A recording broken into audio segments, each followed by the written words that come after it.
Apple has been trying pretty hard to keep people out of their phones. Steve Jobs himself said he didn't want people fiddling around inside the iPhone, which is why they've all been sealed shut and hard to repair from day one. But that's never stopped us before. It's time to open up the brand new iPhone XS Max and see what new obstacles Apple has placed in our way. This video has been sponsored by Audible. Let's get started.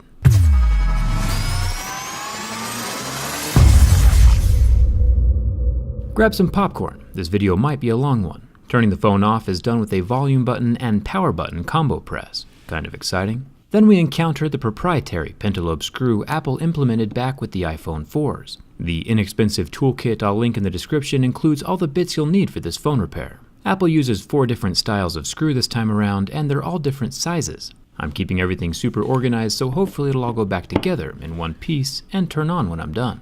Opening up the phone is easy enough. A large suction cup helps. Apple has upgraded their water resistance to IP68 this year, finally matching the rating Samsung's had for the past 2 years. You can see the stringy black waterproofing adhesive holding the screen to the metal phone body. It's kinda all over the place.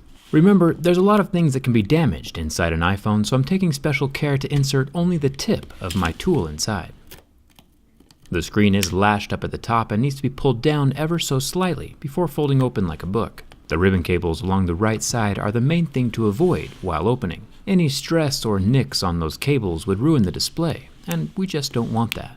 To remove the screen, Apple added an obstacle with 7 uncommon, flimsy tri-point Y000 screws. Luckily, my toolkit comes with all these hard-to-find bits already included. I'll set the different size screws right next to the bracket they came from.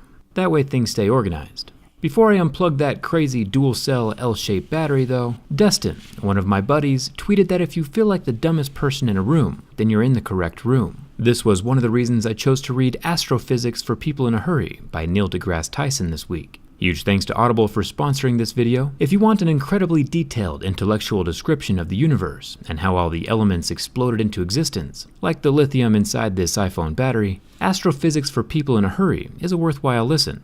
You can get your free copy with a 30-day trial of Audible using the code JERRYRIG. I'll link it in the description, or just go to audible.com/jerryrig. Texting the word JERRYRIG to 500-500 works too, JERRYRIG.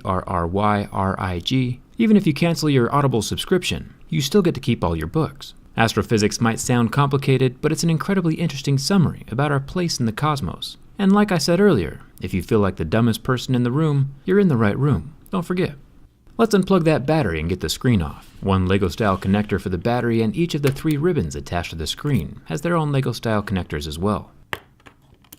Then the whole screen can pull away from the phone body. Super simple. Apple's screens are much easier to replace than they used to be. With only 3 more screws holding onto the front earpiece, there are no home buttons or fragile fingerprint scanner cables that we have to worry about now. Everything just kinda folds out of the top of the screen like some funky origami. I'll link replacement parts in the video description as they become available. I'll get everything pressed back into place, and even though I did need special screwdriver bits, a screen replacement is a pretty simple process. Things only start getting super complicated in the iPhone XS Max when I dig deeper into the phone. I'll set the screen off to the side. It's time to remove the battery. Apple was nice enough to include the magic pull tabs holding in each half of the battery. One massive pull tab up top.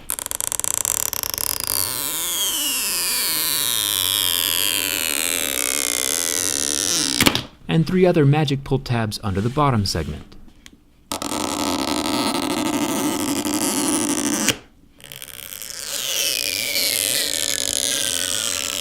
Once all the pull tabs are removed, there's nothing else holding the battery in place, so make sure it doesn't get away from you.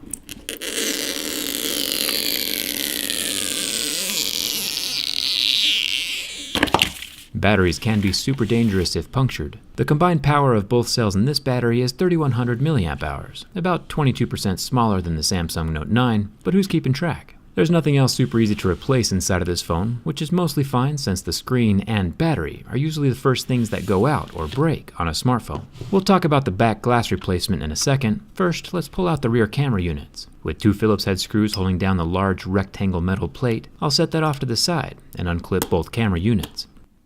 Each of these 12 megapixel cameras are placed in the same metal housing for that fluid transition from a normal perspective to the 2x optical zoom lens. Both camera units have optical image stabilization, that physical OIS. The iPhone cameras are actually pretty phenomenal. I'm always impressed by their image quality.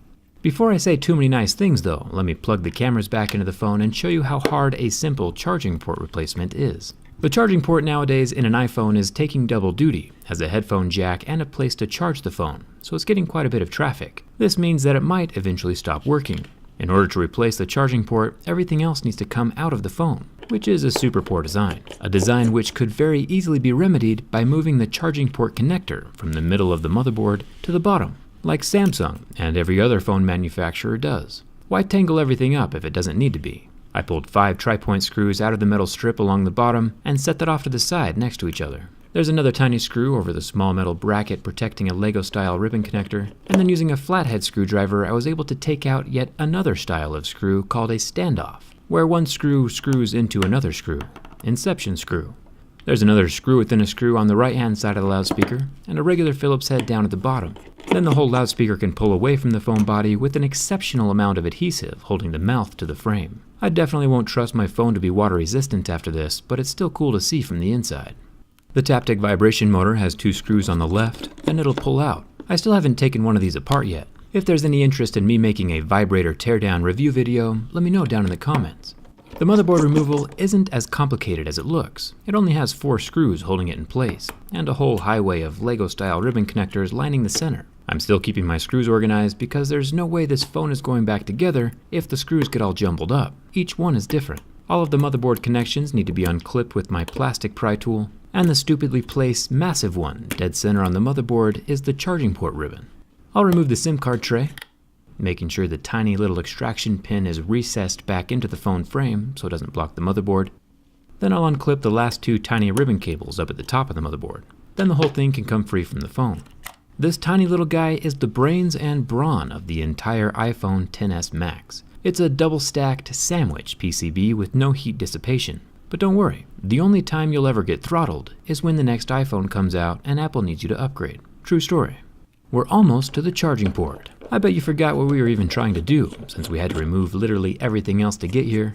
1 screw holds an obstructing ribbon to the sidewall, and then we have 3 more standoff screws, 1 on either side of the Lightning charging port, and 1 next to the plastic microphone support. I'll peel the microphones off the bottom sidewall, and you might think we're done, but nope, 2 more screws hold the port itself into the frame. Once those are removed, now the whole charging port contraption can pull away from the phone.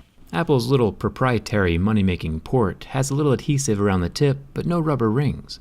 But with how tight the screws are against that plastic adhesive and metal phone frame, there's definitely no water getting inside.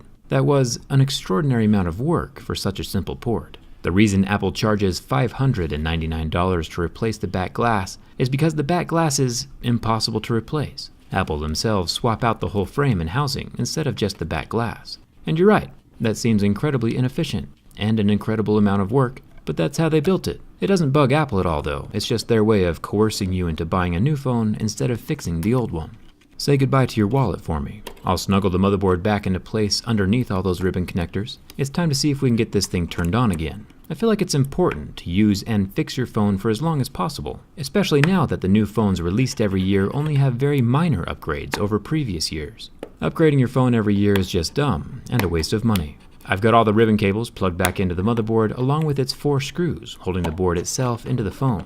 Then I'll mosey on down past the large circular wireless charging pad in the center of the phone to the Taptic engine vibrator at the bottom. The SIM card tray pops into place, and the loudspeaker with its standoff screws. The silver brackets get screwed down in over all the bottom components, with those same tri-point screws we kept organized earlier, and the rectangular rear metal camera bracket gets screwed in over the top of the cameras. Finally, we get the battery back into place. It's important to use new adhesive.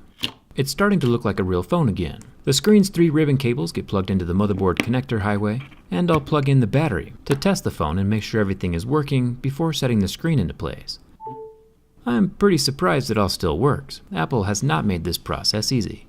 Lastly, the metal brackets with the 7 tri-point screws holding everything tight, and finally the screen tucks in to the top of the frame first, before snapping into place all along the sides.